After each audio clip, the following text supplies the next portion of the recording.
अस्सलाम वालेकुम स्टूडेंट्स, कैसे हैं आप। आज हम एक्सरसाइज नंबर 18.1 का पार्ट सी करेंगे। इस कोर्स को आज हम कंप्लीट कर लेंगे। इसमें हमने लास्ट में जो क्वेश्चन नंबर 1, 2, 3 और 4 कंप्लीट किए थे, आज इसके 5, 6 और 7 कंप्लीट करके ये एक्सरसाइज हम इसी कंप्लीट कर लेंगे। जो बकिया दो पार्ट हैं इसके, पहला इंट्रोडक्शन का पार्ट है और दूसरा जो है उसमें क्वेश्चन नंबर 1, 2, 3, 4 सॉल्व है। तो वो मैं लिंक आपको डिस्क्रिप्शन में दे दूंगा, अगर आपको देखनी होगी तो वो आप देख लीजिएगा। ठीक है, आज हम स्टार्ट करेंगे क्वेश्चन नंबर 5 से। ठीक है, तो पहले क्वेश्चन नंबर 5 यहाँ पे लिख लेते हैं कि क्वेश्चन नंबर 5 के क्या कह रहे हैं। इसमें कह रहे हैं कि word number must be added. तो मैं यहाँ पे पहले सवाल लिख देता हूँ कि word number must be added to each term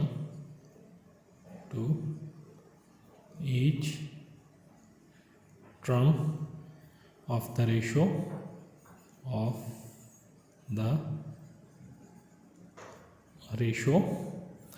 है हमारे पास 5:27 to make it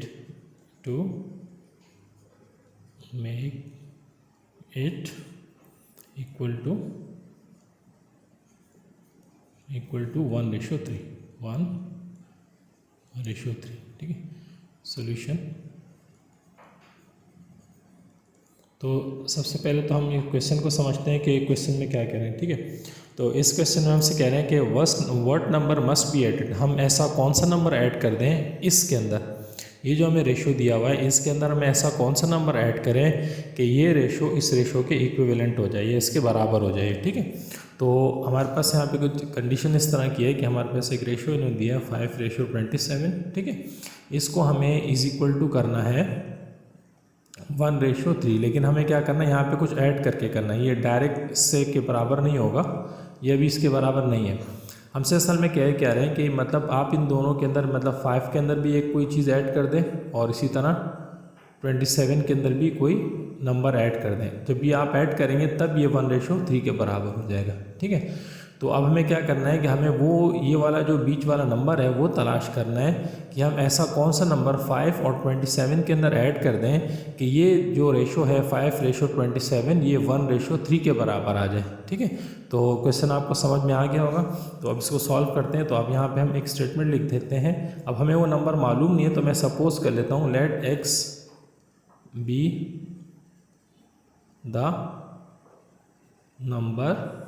ठीक है, हम सपोज करते हैं कि लेट्स जो है x वो नंबर है कि that must B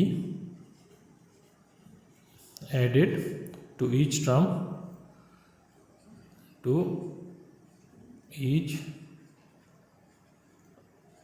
term of 5:27 to make it equal to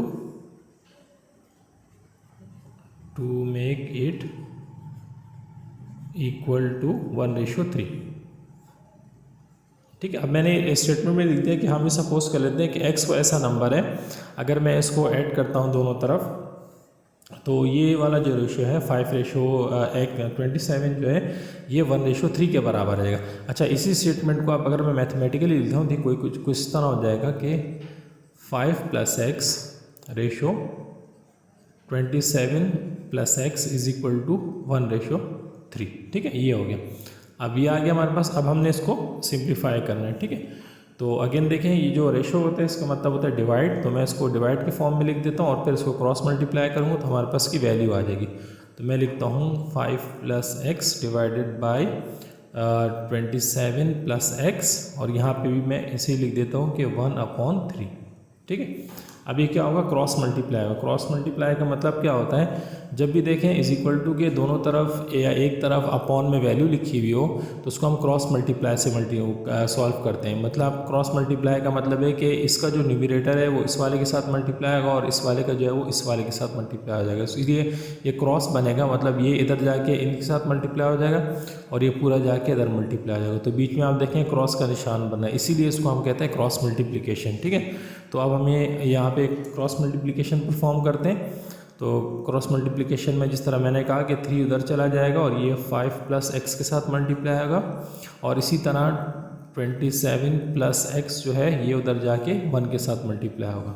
ठीक है, तो अब देखें इनको मल्टीप्लाई कर लेते हैं। 5 × 3 ये 15 होता है, प्लस 3x = अच्छा ये पूरा 1 के साथ मल्टीप्लाई हो रहा है, तो हम जानते हैं कि कोई भी चीज़ जो 1 के साथ मल्टीप्लाई होती है तो वही रहती है, उसमें कोई चेंजिंग नहीं आती, तो ये एज इट इज़ आ जाएगा 27 + x। अब एक काम करते हैं, जो x वाले हैं उनको एक तरफ करते हैं, जो बगैर x वाले हैं उनको एक तरफ करते हैं। तो मैं क्या करूँगा, 3x को अपनी जगह रहने दूंगा, ये जो प्लस का x है इधर आके माइनस हो जाएगा। ठीक है, तो इधर आके -x हो जाएगा।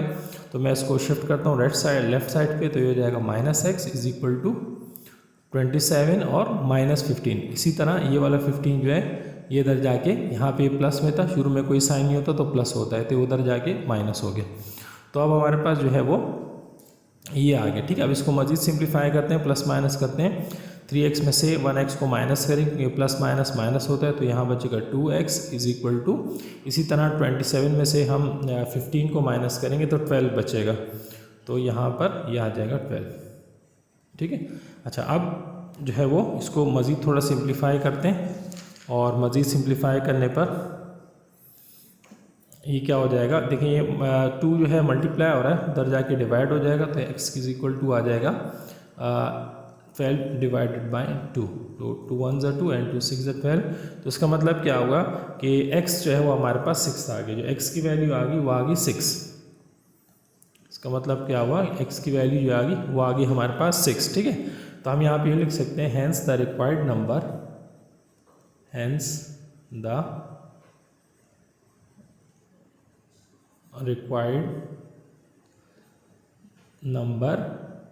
इज 6, और यही हमारा आंसर है। मतलब 6 अगर हम दोनों तरफ ऐड कर लेंगे, ठीक है, 6 अगर हम 5 और 27 के साथ ऐड कर देंगे तो ये 1:3 के बराबर ये इसके इक्विवेलेंट आ जाएगा। ठीक है, तो ये हमारा क्वेश्चन नंबर 5 कंप्लीट हो गया। क्वेश्चन नंबर 6 की तरफ चलते हैं। अच्छा, अब क्वेश्चन नंबर 6 पहले यहाँ पे लिख लेते हैं। क्वेश्चन नंबर 6 क्या कह रहे हैं, क्वेश्चन नंबर 6 में कह रहे हैं कि इफ़ a/b = 5/8, अगर हमारे पास कह रहे हैं कि एक a/b है और ये बराबर है 5/8 के, तो फिर क्या कह रहे हैं कि find the value of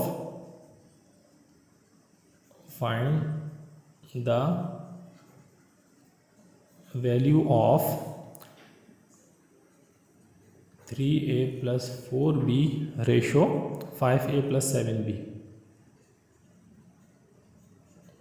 7b। ठीक है, ये इन्होंने हमें जो है ना वो मालूम करनी, यानी हमें इन्होंने एक रेशो दे दिया है। रफ में थोड़ा सा मैं आपको सवाल समझाता हूँ क्या है ये रेशो ने दे a/b, और इसकी जो ये बराबर है 5/8 के। ठीक है, अगर a/b 5/8 के बराबर है, इस कंडीशन को यूज़ करते हुए हमने क्या करना है कि 3a + 4b ratio 5a + 7b की वैल्यू मालूम करनी है। मतलब इसका रेशो जो है, अगर मैं इसको ऐसे लिखता हूँ कि 3a + 4b upon 5a + 7b, तो ये किसके बराबर आएगा। बेसिकली हमने ये वाली वैल्यू जो है ना वो हमने फाइंड आउट करनी है। ठीक है, तो अब इसमें इसको सॉल्व करते हैं। तो देखें पहले हमारे पास अब जो गिवन कंडीशन है वो पहले इसको सोल्यूशन यहाँ पे लिख लेते हैं।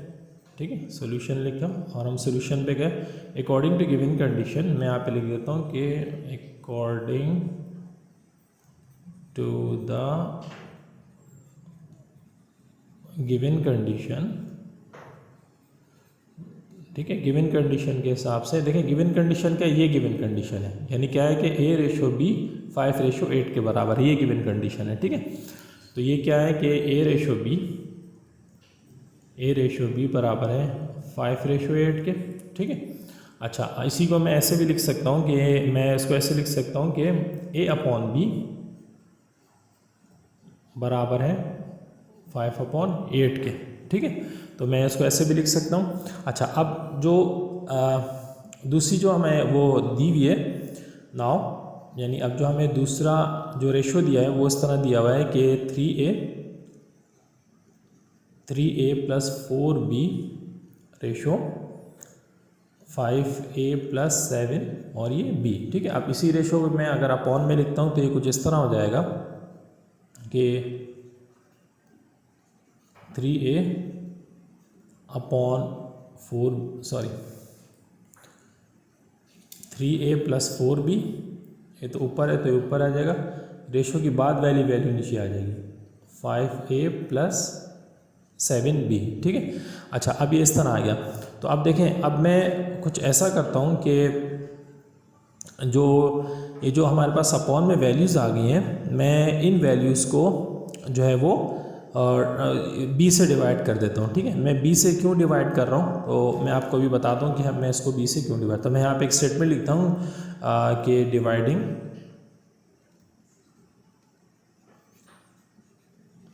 The nominator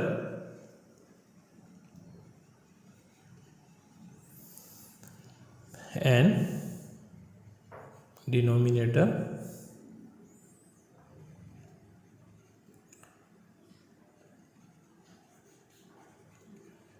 bye b। अच्छा, अब मैं क्या करता हूँ कि यानी नोमिनेटर और डिनोमिनेटर दोनों को b से डिवाइड करता हूँ। अब देखें, इस जो रेशो है इसमें जो ये वाला पार्ट है ऊपर वाला, ठीक है, ये है हमारा पास न्यूमिनेटर, ठीक है, और ये जो नीचे वाला पार्ट है ये है डिनोमिनेटर। अब मैंने क्या लिखा कि न्यूमिनेटर को भी मैं b से डिवाइड करूंगा और डिनोमिनेटर को भी b से डिवाइड करूंगा। इट मीन्स कि ये दोनों b से डिवाइड होंगे, ठीक है।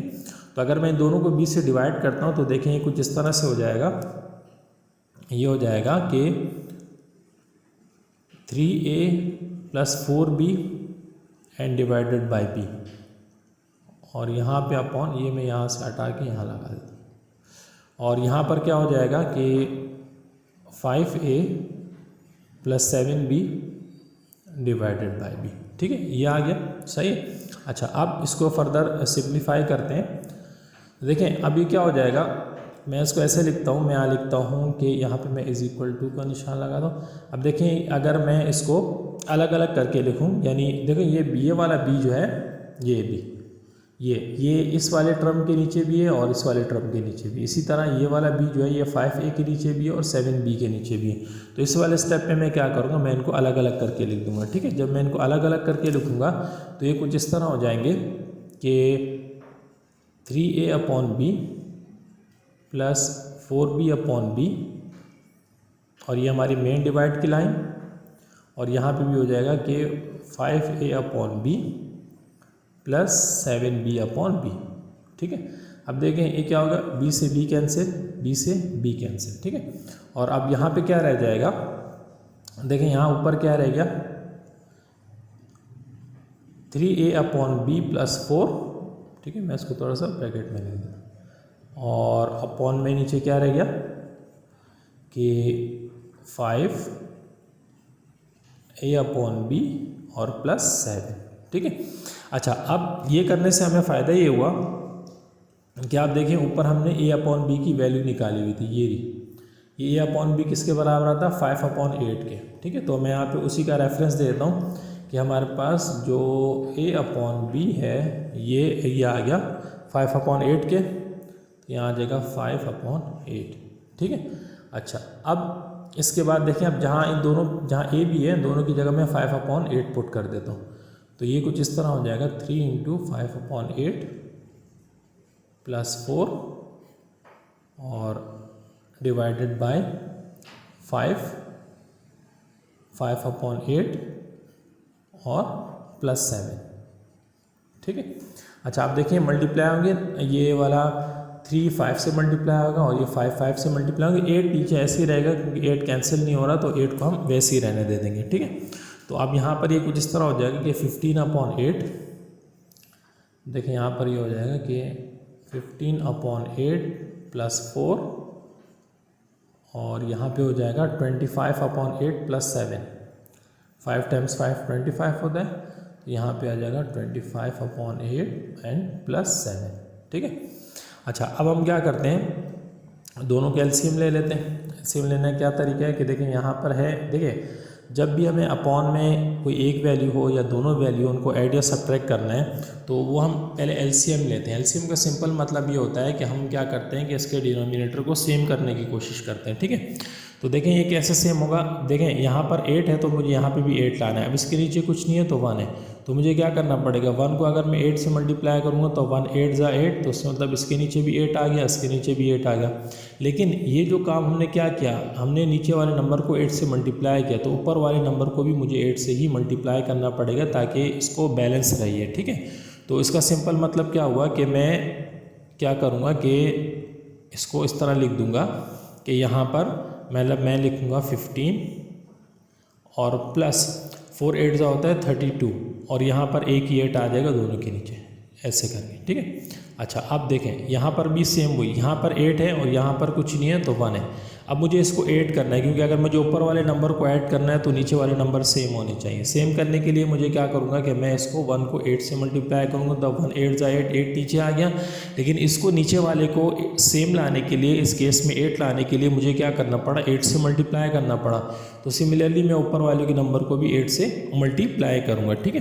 तो इस तरह से ये हम इस तरह से LCM लेते हैं, ठीक है। तो अब यहाँ पर देखें, अब यहाँ पर क्या हो जाएगा कि इसके नीचे तो ऑलरेडी 8 लिखा हुआ था, तो ये तो 25 ऐसे ही आ जाएगा, इसको हमें कुछ करने की ज़रूरत नहीं है। इसको हमने 7 को 8 से मल्टीप्लाई करना पड़ेगा, तो 7 8 ज़ा होता है 56, तो यहाँ पे आ जाएगा 56 और यहाँ पे भी आ जाएगा 8। अब देखिए अपॉन अपॉन वाले ना एक दूसरे को कैंसिल कर देते हैं यहाँ पे, ठीक है। इस तरह अपॉन और अपॉन के नीचे जो वैल्यूज़ होती हैं दूसरे को कैंसिल कर लेती हैं। अच्छा, और ऊपर वाले नंबर्स को हम, अब हमारे पास क्या बचा, देखें ये दोनों ऐड हो रहे हैं, 15 + 32, तो 15 और 32 को जब ऐड करेंगे तो ये हो जाएगा 47। और इसी तरह नीचे वाले नंबर क्या है, 25 और 56 जो है ना वो आपस में ऐड हो रहे हैं, तो ये जाएगा 76, सॉरी 76 नहीं होगा, ये 81 हो जाएगा, ओके। 6 और 5 1 और कैरी जाएगा, तो ये 5 6 से 81, ये हो जाएगा 81। अब ये दोनों कैंसिल भी नहीं हो रहे किसी नंबर से, तो ये आ गई हमारी, इसका आंसर आ गया हमारा। मतलब ये जो हमारी वैल्यू थी, इसकी जो वैल्यू थी ये वाली 3a + 4b ratio 5a + 7b, ये बराबर आ गया इसके 47/81 के बराबर आ गई, ठीक है। तो इसी तरह हमारा जो क्वेश्चन नंबर 6 था ये भी कंप्लीट हो गया। अब जो क्वेश्चन नंबर 7 है, इसमें हमारे पास जो है ना वो 6 पार्ट्स हैं, तो इसको आप सॉल्व करते हैं। पहले देखें क्वेश्चन नंबर 7 में ये हमसे कह के आ रहे हैं कि find the value of x in the following. ये हमसे कह रहे हैं कि find the value of x in the following. अब फॉलोइंग का मतलब इन्होंने हमें कुछ नीचे क्वेश्चंस दिए हैं, उन क्वेश्चंस के अंदर एक x की वैल्यूज़ है वो हमें मालूम करनी। तो पहला पार्ट देखें, पहले पार्ट में हमारे कुछ हमें इन्होंने क्वेश्चन दिया हुआ है कि 2x + 5 रेशो 5, और ये डबल रेशो, ये हो जाएगा 3x - 2 रेशो 7, ठीक है। अच्छा, अब हमें इसमें मालूम करना है x की वैल्यू को हमें इसमें फाइंड करना है, ठीक है। अच्छा, इसमें देखिए एक चीज़ मैं आपको यहाँ पे थोड़ी सी बता देता हूँ कि होता क्या है इसमें, कि देखें अगर हमारे पास इस तरह डबल रेशो में दिए वैल्यूज़, यानी for example a b c और d। अब देखें इसमें जो ये वाली वैल्यूज़ होती है जो आखिर में लिखी होती है, इनको हम कहते हैं एक्सट्रीम्स, और ये जो बीच वाली वैल्यूज़ होती है इनको हम कहते हैं मीन्स, ये, ठीक है। तो अब देखें होता क्या है कि अगर मैं ये रेशो को लिखता हूँ a/b में, और = और इसको लिखता हूँ c/d में, ठीक है। और इसको मैं जब क्रॉस मल्टीप्लाई करूँगा तो a किसके साथ मल्टीप्लाई आ जाएगा, d के साथ, और c किसके साथ मल्टीप्लाई आ जाएगा, b के साथ, ठीक है। अब वापस आए देखें ये किसका हो गया, ad हो गया। अब ये ad कौन सी वैल्यूज़ हैं, एक्सट्रीम वैल्यूज़ हैं, मतलब एक्सट्रीम का मतलब जो आखिर में लिखी हुई है, ठीक है। और b और c क्या चीज़ है, मीन वैल्यूज़ हैं, मतलब जो बीच में लिखी हुई हैं। तो यहाँ से हमने वो रिज़ल्ट कंक्लूड कर लिया कि जब भी कोई इस तरह के रेशो की फॉर्म में नंबर्स लिखे होंगे 4, ठीक है, तो उनमें क्या होगा, जो अब देखिए ये मल्टीप्लाई और मल्टीप्लाई को हम प्रोडक्ट कहते हैं, तो मैं इसको ऐसे भी लिख सकता हूँ कि प्रोडक्ट ऑफ एक्सट्रीम्स, जो एक्सट्रीम नंबरों का प्रोडक्ट है वो बराबर है किसके, प्रोडक्ट ऑफ मीन के, प्रोडक्ट ऑफ मीन के।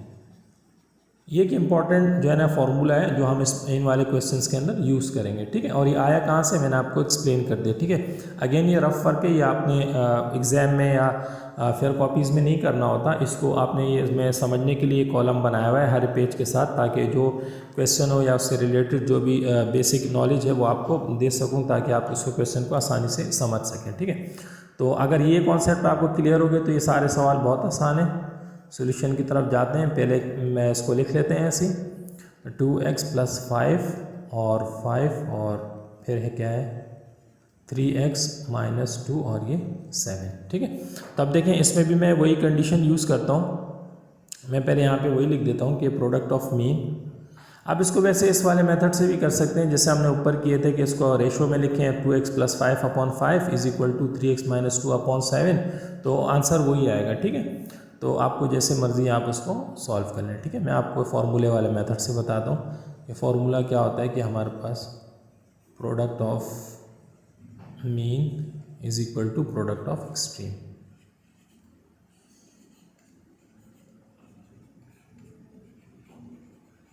ठीक है।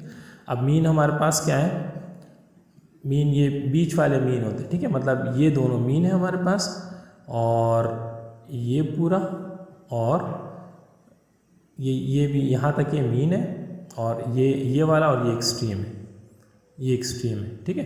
तो अब मैं इनके प्रोडक्ट के फॉर्म में इनको लिख लेता हूँ, ठीक है। प्रोडक्ट के फॉर्म में जो मीन है, तो मीन में देखें इस तरफ क्या है 5 और उस तरफ क्या है 3x - 2 बराबर हो जाएगी एक्सट्रीम्स के। यहाँ पे देखें ये पहला एक्सट्रीम और ये दूसरा एक्सट्रीम, इन दोनों को मैं मल्टीप्लाई के फॉर्म में लिख देता हूँ और फिर अगले स्टेप में इनको मैं मल्टीप्लाई कर लूँगा 2x + 5 × 7। अब देखें यहाँ पे ये 5 से मल्टीप्लाई हो जाएंगे, 5 3 = 15, 15x - 5 × 2 10 = 7 × 2 14, 14x + 7 × 5 35, ये 30। अब हम काम करते हैं जो x वाले एक तरफ बगैर x वाले एक तरफ, तो ये जगह 15x - 14x = +35 + 10, ठीक है। अच्छा अब देखें क्या हो जाएगा, 15 में से 14 जाएंगे तो x बचेगा, एक x, और ये दोनों ऐड हो जाएंगे, 35 में ऐड करेंगे तो हो जाएगा 45। तो ये x की वैल्यू पहले पार्ट के लिए आ गई 45, ठीक है। इसी तरह अगले पार्ट पे चलते हैं। इसका जो सेकंड पार्ट है वो इस तरह से है कि 4x - 3 / 5 रेशो 3/4 रेशो और 4x/3 और रेशो 7/2, ठीक है। तो सॉल्यूशन में आते हैं और सॉल्यूशन में आने के बाद इसको एक बार दोबारा लिखते हैं। हमारे पास क्या गिवन है 4x - 3/5 रेशो 3/4 और अगेन 4x/3 और 7/2, ठीक है। अब देखिए अब मैं भी इसमें वही फार्मूला वही वाला यूज़ कर लेता हूँ कि प्रोडक्ट ऑफ मीन ये आ जाएगा कि product of means = product of extremes, ठीक है। अच्छा अब देखें जो इसके मीन है वो बीच वाले, देखें मीन क्या है, एक ये है और एक ये दोनों इसके मीन है, ठीक है। तो मैं इनको पहले मल्टीप्लाई के फॉर्म में लिख लेता हूँ। तो मैं यहाँ पे कुछ इस तरह लिखूँगा कि 3/4 × 4x/3 = प्रोडक्ट ऑफ एक्सट्रीम। तो एक एक्सट्रीम ये रहा और एक एक्सट्रीम ये रहा, इन दोनों को अब मैं मल्टीप्लाई के फॉर्म में लिख लेता हूँ। तो ये क्या हो जाएगा कि 4x - 3/5 और सॉरी इसमें रेशो नहीं आएगा, ये मल्टीप्लाई बाय 7/2। अच्छा अब देखिए यहाँ से तो 3 और 3 कैंसिल हो गए और 4 और 4 भी कैंसिल हो गए। अच्छा अब यहाँ पे क्या बचा, देखें 1, यहाँ पे भी 1, यहाँ पे भी 1, देखें और यहाँ पे x बचा, यहाँ पे भी 1। तो 1x था x, फिर x 1 जा x, तो सिर्फ x बचा, और x के नीचे भी क्या आ रहा है 1 1 जा 1, नीचे 1 हम लिखते नहीं है, तो ये यहाँ से ख़त्म हो जाएगा। अच्छा, यहाँ पर चूँकि ऊपर नीचे कोई कैंसिल नहीं हो रहे तो उसको हम मल्टीप्लाई कर लेते हैं, मतलब ये 7 जो है 4x माइनस 3 के साथ मल्टीप्लाई हो जाएगा और 5 2 के साथ मल्टीप्लाई होगा। तो जब 7 4 के साथ मल्टीप्लाई हो जाएगा तो 7 4 ज़ा 28, तो यहाँ पे आ जाएगा 28x माइनस 7 टाइम्स 3 21, तो आ जाएगा 21 अपॉन ये आ जाएगा 10। ठीक है, अब ये 10 डिवाइड हो रहा है, मैं उसको उधर जाके मल्टीप्लाई करवा देता हूँ x के साथ, तो ये आ जाएगा यहाँ पर 10x is equal to 28x minus 21। ठीक है, अब क्या होगा देखें कि अब मैं क्या करता हूँ, इसको इधर शिफ्ट करता हूँ, तो हो जाएगा 10x minus 28x is equal to minus 21। Minus 21 अपनी जगह पर ऐसे ही रहा, और यहाँ से ये जो है ना वो 28x इधर शिफ्ट हो गया, इसका साइन चेंज हो गया, माइनस हो गया। 10x प्लस का 28x माइनस का प्लस माइनस माइनस होंगे, 28 में से 10 को हम माइनस करेंगे तो यहाँ पे बचेगा 18x माइनस 18x, क्योंकि 21 बड़ा है तो माइनस 18x बचेगा, is equal to minus 21। Minus से माइनस कैंसिल हो जाएंगे, और 18 को ले जाके मैं उधर डिवाइड कर दूँ, क्योंकि मुझे सिर्फ x की वैल्यू मालूम करनी, तो x को मुझे सब्जेक्ट बनाना पड़ेगा। सब्जेक्ट का मतलब है कि x के साथ ना यहाँ कुछ होना चाहिए, ना यहाँ पे कुछ होना चाहिए, ना कोई पावर होनी चाहिए, कुछ नहीं होना चाहिए इसके साथ। ठीक है, तो जो जो चीज़ें मैं उसको यहाँ से हटा दूँगा। 18 मल्टीप्लाई हो रहा था तो उसको मैंने यहाँ से हटा दिया। अब हटाने के बाद ये क्या हो जाए 21 अपॉन 18। ठीक है, तो सॉरी 21 अपॉन, यहाँ पे 18 नहीं होगा, 8 बचेगा। यहाँ पे जब 10 जाएंगे तो यहाँ पे 8 बचेगा, 8 से, और यहाँ पे भी ये एक यहाँ पर ये 8 बचेगा, और यहाँ पे भी 8 हो जाएगा। ठीक है, तो अब 21 और 8 जो है ना ऐसे नंबर है जो दोनों एक टेबल में नहीं आते, तो यही जो है ना हमारा आंसर हो जाएगा पार्ट 2 का। ठीक है, अब इसी तरह पार्ट 3 पे चलते हैं। सारे पार्ट्स के ऐसे ही हैं, आप इसको ट्राई कर लीजिएगा, सोल्यूशन इसका बाद में देखिएगा। एक चीज़ देखिए, हमेशा याद रखें कि मैथमेटिक्स हमेशा प्रैक्टिस से आती है। अगर आप सिर्फ देख लेंगे सवालों को कि अच्छा ये देख लिया मैंने, चलो ये तो मुझे आते हैं, आसान है, तो आप एग्ज़ाम में जो है ना वो स्टेप में फंस जाएंगे, नहीं कर पाएंगे। जब तक आप इसको बैठ के ख़ुद से सॉल्व नहीं करेंगे, आपको कभी भी जो है ना ये समझ में नहीं आएंगे। ठीक है, तो हमेशा ये याद रखें ये चीज़ कि मैथ के लिए आपको प्रैक्टिस करना ज़रूरी है। सॉल्यूशंस करें, बार बार सॉल्व करें, इनको रफ कॉपी के ऊपर सॉल्व करें बार बार। ठीक है, बार बार उसकी प्रैक्टिस करें। जितनी ज़्यादा बार आप उसकी प्रैक्टिस करेंगे, उतनी ही अच्छी तरीके से आपको जो है ना ये मैथ्स आएगी। ठीक है, तो मैथ्स जो है ना वो प्रैक्टिस इसकी ज़रूरत होती है मैथ्स को सीखने के लिए, तो उसको हमेशा प्रैक्टिस में रखें चीज़ों को। तो आपसे जो है ना तो आपको फॉर्मूले याद करने की ज़रूरत होगी, ना आपको एग्ज़ाम में कोई परेशानी होगी। तो अब ये नेक्स्ट क्वेश्चन है, इसको भी सॉल्व करते हैं। पहले लिखते हैं सॉल्यूशन के बाद अगेन जो है ना हम इसी सवाल को लिख लेते हैं, x/2 और 5/x माइनस 1, और यह आ जाएगा x-1/3 रेशो 4/x+4। अब देखें अगेन इसमें भी वही फॉर्मूला कि product of mean is equal to product of extreme.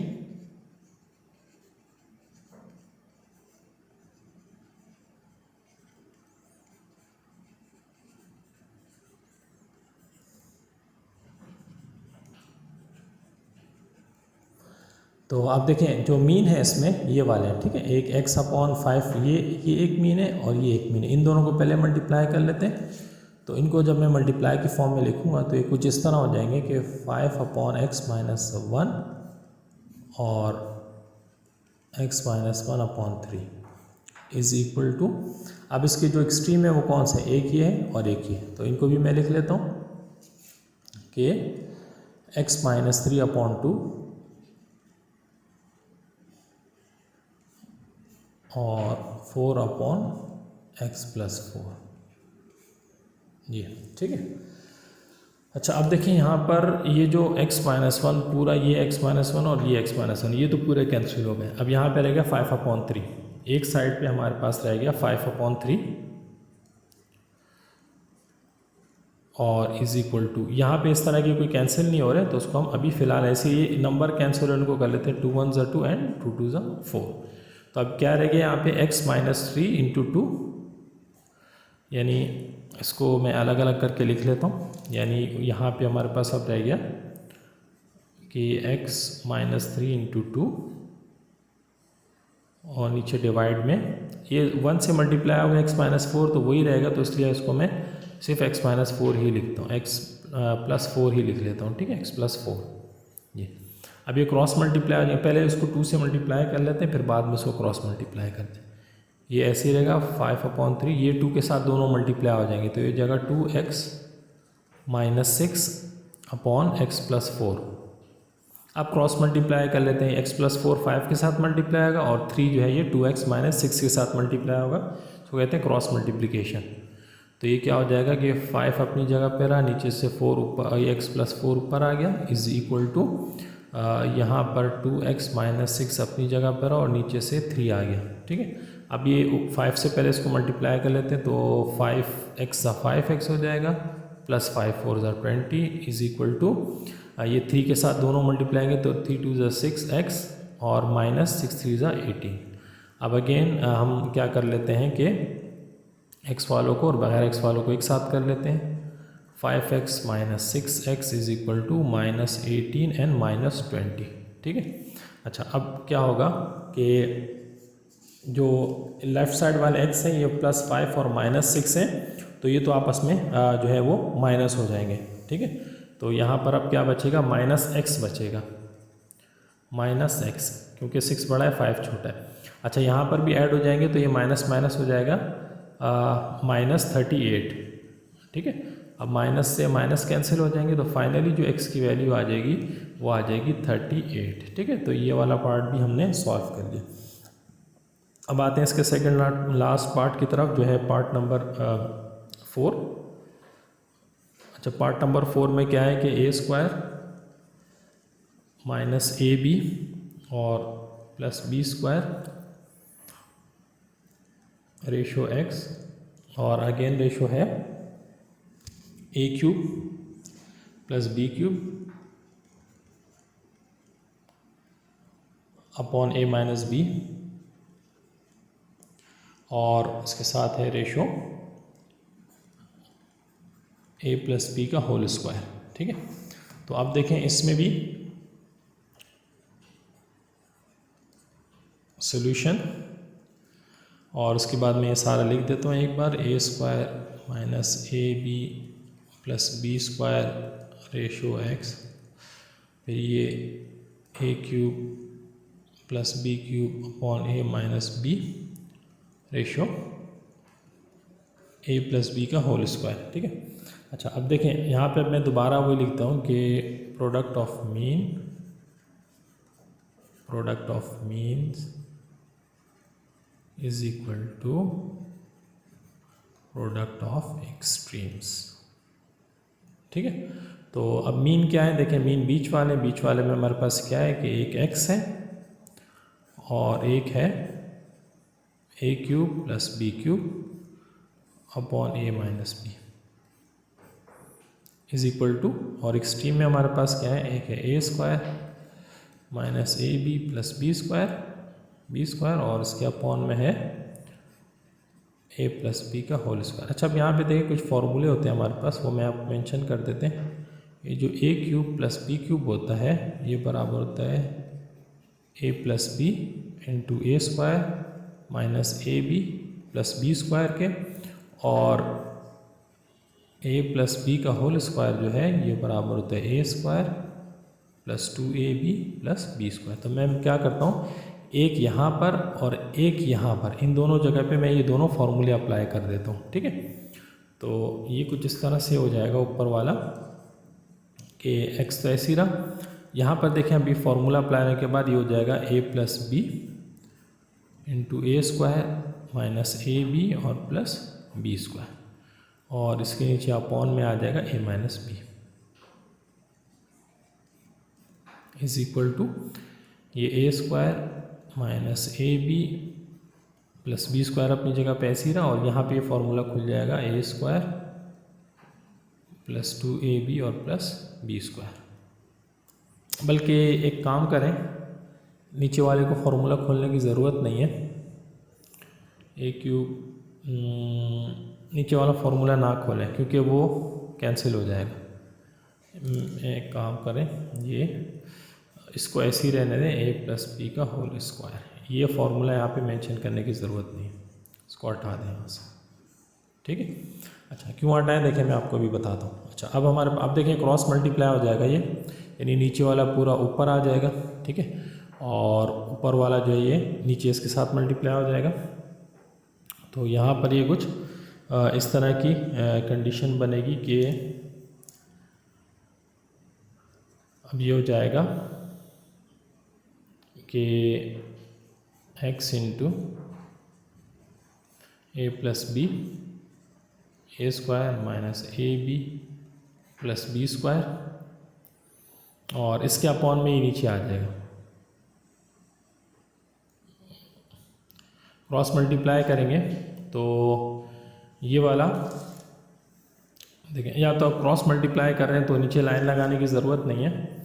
ये जो वैल्यू, बल्कि एक काम करें, हमें x की वैल्यू मालूम करनी है, तो मैं एक काम करता हूँ कि a माइनस बी को उधर शिफ्ट कर देता हूँ और a प्लस बी को नीचे शिफ्ट कर देता हूँ, और a स्क्वायर माइनस ए इसको भी मैं नीचे शिफ्ट कर देता हूँ, ठीक है। यहाँ पे तो यहाँ पर ये कुछ इस तरह हो जाएगा कि एक मिनट, ये वाला स्टेप हटाएं यहाँ से और इसको हम थोड़ा सा सिंपल कर लेते हैं। x को मैंने अपनी जगह पे रहने दी, x की वैल्यू हमें फाइंड करनी है, ठीक है, x को सब्जेक्ट बनाना है। मैं क्या करूँगा, a माइनस बी जो यहाँ डिवाइड हो रहा है उसको ले जाके उधर मल्टीप्लाई कर दूंगा, और ये दोनों जो मल्टीप्लायर है नीचे जाके मैं इनको डिवाइड कर दूँगा। तो ये अब हमारे पास कुछ इस तरह हो जाएगा कि a square minus A B plus B square, ये अपनी जगह पर लिखा हुआ था, और ये नीचे से ये वाली टर्म ये ऊपर चली जाएगी इसके पास यहाँ पर, ठीक है। तो जब मैं इसको यहाँ पे इसके पास लिख दूंगा तो यहाँ पे आ जाएगा a माइनस बी, ठीक है। अच्छा, अब नीचे इसके क्या आएगा, देखें, अब ये x के साथ ये जो a minus A plus B multiplier है, इसको मैं नीचे ले आके इसके साथ डिवाइड कर दूंगा, और इस वाली टर्म को भी मैं यहाँ पे नीचे ले आऊँगा इसके साथ, ठीक है। तो ये कुछ इस तरह हो जाएगी कि a प्लस बी का होल स्क्वायर तो अपनी जगह पे ऐसे ही लिखा हुआ था, इसको ऐसे ही लिखे रहने दें, और यहाँ पर अभी क्या हो जाएगा कि a प्लस बी और a square minus A B और प्लस बी स्क्वायर, ठीक है। तो अब देखें ये क्या हुआ यहाँ पर कि जो a square minus A B plus B square है, ये पूरा और ये पूरा कैंसिल हो जाएगा, ठीक है। अब हमारे पास यहाँ पर बचेगा, ये मैंने कोई मिस्टेक कर दी शायद इसमें, सवाल a cube plus B cube upon a minus B A square minus A B plus B square. अच्छा, उसके बाद क्यूब माइनस, एक बार चेक कर लेते हैं, product of scheme x into A cube plus B cube minus B A square minus A B plus B square upon A plus B का whole square. A plus B का formula लगाएं, cube plus B cube formula, ठीक है, formula लग गया यहाँ पर ए square plus B और नीचे ए प्लस बी का होल स्क्वायर, ठीक है। यहाँ पे ए प्लस बी का होल स्क्वायर ही रहे, वो वैसे ही आ जाएगा। प्रोडक्ट ऑफ एक्सट्रीम में product of extreme, product of mean है, और मिस्टेक हो गई, मिस्टेक ये जब हम यहाँ मैंने मिस्टेक कर दी, ये जब दोनों मल्टीप्लाई होंगे तो ये तो सही है, लेकिन जब ये दोनों मल्टीप्लाई होंगे मैंने a प्लस बी के होल स्क्वायर को नीचे लिख दिया, नीचे नहीं आना था, ये इसके साथ यहाँ पे आना था, ठीक है। तो एक मिनट, यहाँ से जो है ना ये कुछ गलती होगी, इसको करेक्ट कर लेते हैं, ठीक है। यहाँ से, हाँ, यहाँ से देखें, यहाँ से अब क्या होगा कि ये जो है ना स्क्वायर, ये तो ऐसे ही रहा, ठीक है। अब ये वाला जो है ना, ये देखिए, ये दोनों आपस में मल्टीप्लाई हो रहे हैं ये वाले, ठीक है। तो ये इसके साथ यहाँ पे मल्टीप्लाई की फॉर्म में आएगा, ये उसके साथ मैंने डिवाइड में लिख दिया था, इसलिए वो कुछ अजीब सा आ रहा था, तो ये आ गया a प्लस बी का होल स्क्वायर, ठीक है। अच्छा, अब देखें, अब यहाँ पर हम क्या करेंगे कि अब हमारे पास ये दो फॉर्मूले आ गए, a प्लस बी का होल स्क्वायर और a cube plus B cube. यहाँ पर अब मैं लिखता हूँ, देखिए, अब मैं यहाँ पे क्यूब का फॉर्मूला लगाता हूँ कि a cube plus B cube बराबर होता है a plus B into A square minus A B और प्लस बी स्क्वायर के, ठीक है। वो फॉर्मूला मैं यहाँ पे अप्लाई कर लेता हूँ, तो ये हो जाएगा कि x अपनी जगह पे ऐसे ही रहा, यहाँ पर ये हो जाएगा कि a plus B into A square minus A B plus B square upon a minus b is equal to, और यहाँ पर भी a square minus A B plus B square और ए प्लस बी का होल स्क्वायर। ठीक है। अच्छा अब देखें, अब मैं x को चूँकि सब्जेक्ट बनाना है तो मैं x से सारी चीज़ों को हटा देता हूँ। ठीक है, x मैंने ऐसे ही छोड़ा, ये डिवाइड हो रहा था, उधर जाके मल्टीप्लाई हो जाएगा। तो ये क्या हो जाएगा कि जो अपनी जगह a square minus A B plus B square और ए प्लस बी का होल स्क्वायर, वो जो लिखे हुए थे अपनी जगह पे वो तो ऐसे ही लिखे रहेंगे। साथ में क्या हो जाएगा, ए माइनस बी इनके साथ यहाँ डिवाइड हो रहा था, इधर जाके मल्टीप्लाई हो गया। और ये दोनों जो मल्टीप्लाई हो रहे हैं दोनों नीचे जाके डिवाइड हो जाएंगे, ये दोनों नीचे जाके डिवाइड हो जाएंगे। तो जब दोनों को मैं नीचे भेजूँगा तो ये जाएगा a plus B into A square minus A B और प्लस बी स्क्वायर। अब देखें a square minus A B plus B square, ये पूरा और ये पूरा, ये दोनों कैंसिल हो गए, ए प्लस बी पूरे से स्क्वायर कैंसिल हो गया। अब हमारे पास यहाँ बचा x इज इक्वल टू, हमारे पास बचा कि x is equal to A plus B into A minus B, X is equal to A plus B into A minus B. अच्छा अब ये जो A plus B into A minus B होता है ये बराबर होता है A square minus B square के। तो ये हमारे पास फाइनली x की वैल्यू आ गई कि x is equal to A square minus B square. ठीक है, तो ये इसका हमारे पास आंसर आ गया। अच्छा अब जो लास्ट पार्ट है इसका वो सिंपल है। ठीक है, उसको आप खुद ट्राई कर लीजिएगा। मैं इसका स्क्रीनशॉट भी बाद में लगा दूंगा। और यह है 11 माइनस एक्स रेशो 8 और यहाँ पे है 25 माइनस एक्स और रेशो 16 माइनस एक्स। ठीक है, सिंपल है ये, इन दोनों को खाली मल्टीप्लाई करेंगे तो ये आंसर आ जाएगा। ठीक है, तो आज के लिए इसको इतना ही रखते हैं और ये क्वेश्चन करने के बाद ये जो है इसकी जो एक्सरसाइज है ये हमारी कंप्लीट हो जाएगी। ठीक है, तो प्रैक्टिस करते रहें। ठीक है, कल से इंशाल्लाह फिर हम नेक्स्ट लेक्चर में 18.2 का इंट्रोडक्टरी लेक्चर करेंगे, उसके बाद उसको हम कंप्लीट करेंगे। ठीक है, तो थैंक यू।